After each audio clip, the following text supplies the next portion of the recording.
Pour déterminer si tu veux devenir et rester entrepreneur, il faut que tu comprennes quelles sont quelques-unes des clés de la réussite dans l'entrepreneuriat. Un point important à comprendre est que l'on devient rarement entrepreneur par vocation, mais plus par besoin. Qu'est-ce que ça veut dire ?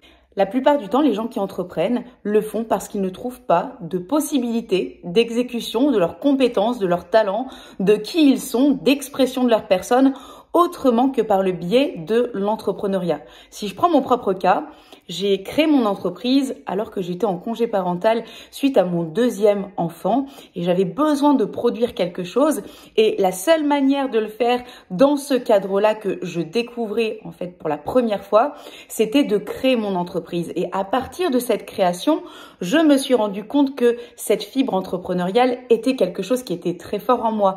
Si je n'avais pas eu ce concours de circonstances, peut-être que je n'aurais jamais eu cette rencontre, en tout cas pas aussitôt. On peut trouver la même chose chez des personnes qui ont vécu un ou plusieurs burn-out et pour qui entreprendre est quelque chose de vital. Autrement dit, si elles reprennent un emploi salarié, elles savent qu'elles vont tout droit vers une situation qui sera intenable et insoutenable pour elles.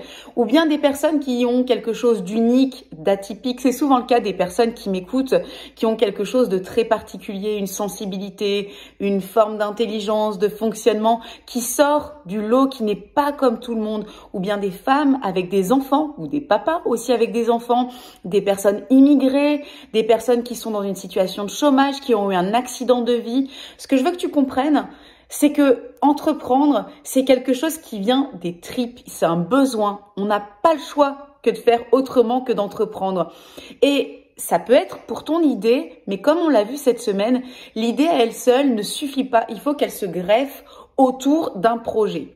Force est de constater que la plupart des entrepreneurs ont toujours quelque chose d'atypique. Et parmi ce quelque chose d'atypique, je voudrais te parler aussi de cette volonté, de cette forme d'espoir, de combativité, d'optimisme à tout cran que l'on trouve chez les entrepreneurs. Est-ce que ça veut dire que pour devenir entrepreneur, il faut que tu sois un optimiste invétéré ? Pas nécessairement. Par contre, il faut comprendre que lorsqu'on crée son entreprise, il faut forcément qu'il y ait quelque chose de l'ordre de l'espoir. Parce que si on commence à pleurer, à être abattu parce que l'économie s'effondre, parce qu'il y a des difficultés diverses, on ne peut pas avancer. Donc, quand tu es entrepreneur, tu es obligé d'être tenu par une forme d'espoir qui te donne aussi une positivité qui va de pair avec le statut. Et cette positivité, elle peut se développer, mais il y a quand même un terrain de base à l'origine. Interroge-toi sur ta manière de concevoir le monde, les situations qui évoluent, et si tu sens qu'il y a besoin de développer une facette un peu plus optimiste ou une version positive de la perception des situations, il est temps pour toi de faire un premier travail à ce niveau. Autre point, il faut comprendre que tous les entrepreneurs, surtout lorsqu'ils sont au moment de la création et des premiers développements de leur entreprise, sont victimes de quelque chose qui est quand même un atout dans notre société, de cette surabondance d'informations. Quand tu veux entreprendre, tu vas regarder sur Internet et tu vas voir une multitude d'informations. Fais ci, fais ça, fais tes tunnels de vente, va sur Facebook, va sur Instagram, communique de telle sorte, un site Internet. Et tu vas avoir une masse d'informations énorme à tel point que tu peux t'y perdre, tout simplement, ne pas te retrouver dans la majorité des suggestions, des stratégies qui te sont proposées. Et l'erreur pourrait être de penser qu'il faut endosser tout le costume qu'on t'impose de l'extérieur. Et c'est un peu dommage parce que la plupart du temps, on devient aussi entrepreneur parce que l'on veut une certaine forme de liberté. On a besoin de cette latitude justement parce qu'on rentre pas dans les codes de par notre métier, notre personnalité, ce que j'ai dit en introduction. On rentre pas dans les codes classiques de l'entreprise et je remarque que beaucoup d'entrepreneurs revêtent un autre costume et finissent par s'enfermer à nouveau dans une autre forme de diktat avec une idée toute préformatée de ce que doit être un chef d'entreprise, un entrepreneur.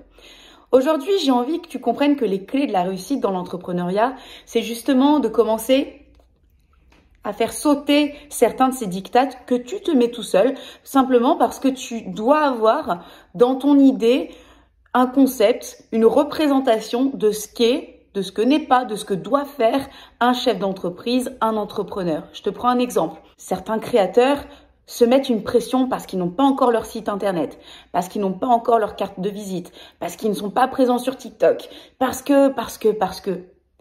Et qui te dit que c'est fait pour toi? Et qui te dit qu'avoir des cartes de visite, c'est quelque chose qui est fait pour toi? Et qui te dit qu'avoir ta chaîne YouTube, c'est quelque chose qui est fait pour toi? En fait, ce qui sera fait pour toi, c'est ce qui va être absolument partie intégrante de ta personnalité. Et lorsque malgré toi, tu veux rentrer dans un moule entrepreneurial dont tu t'es fait tout seul l'idée, cela crée beaucoup de frustration, de comparaison, de déception.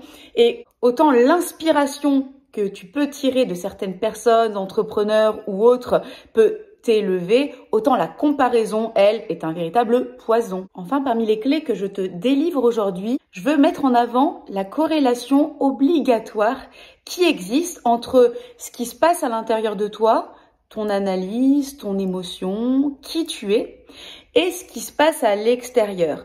Parce que très souvent, dans ce que j'observe, c'est qu'on va avoir des entrepreneurs, des personnes, qui sont soit très à l'écoute, parce qu'elles veulent créer un métier, une forme, une expression de leur métier qui leur correspondent totalement, et donc elles sont très ouvertes et à l'écoute de ce qui se passe à l'intérieur d'elles-mêmes. Elles vont travailler sur leur image, sur leur message de marque, sur leur identité, et ça se passe plutôt très bien.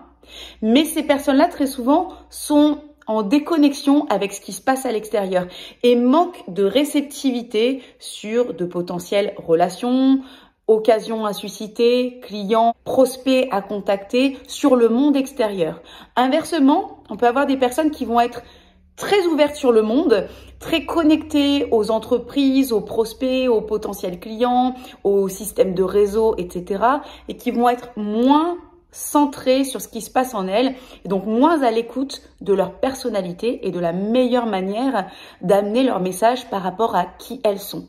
Dans un cas comme dans l'autre, selon quelle est ta tendance, ça crée des interférences. Parce que si tu es très ouvert sur l'extérieur, que tu mènes plein d'actions, que tu connectes, mais que tu n'es pas aligné avec qui tu es, ce sera faux.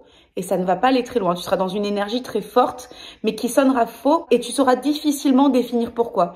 Inversement, si tu es très à l'écoute de qui tu es, très présent dans ce message, dans ta personne, dans ce que tu peux apporter, dans cette énergie qui est la tienne en tant qu'entrepreneur, mais que tu n'es pas suffisamment ouvert, réceptif vers l'extérieur, vers les autres, vers les opportunités, tu passeras à côté de nombreuses occasions. Ce que je voudrais aujourd'hui, c'est que sur une échelle de 1 à 10, tu positionnes où tu te situes dans ta capacité à écouter ce qui se passe à l'intérieur de toi et être en adéquation avec qui tu es vraiment dans ton business ou dans ton projet business. Et également, sur une échelle de 1 à 10, que tu situes aujourd'hui ta capacité à être en réceptivité par rapport à ce qui se passe à l'extérieur.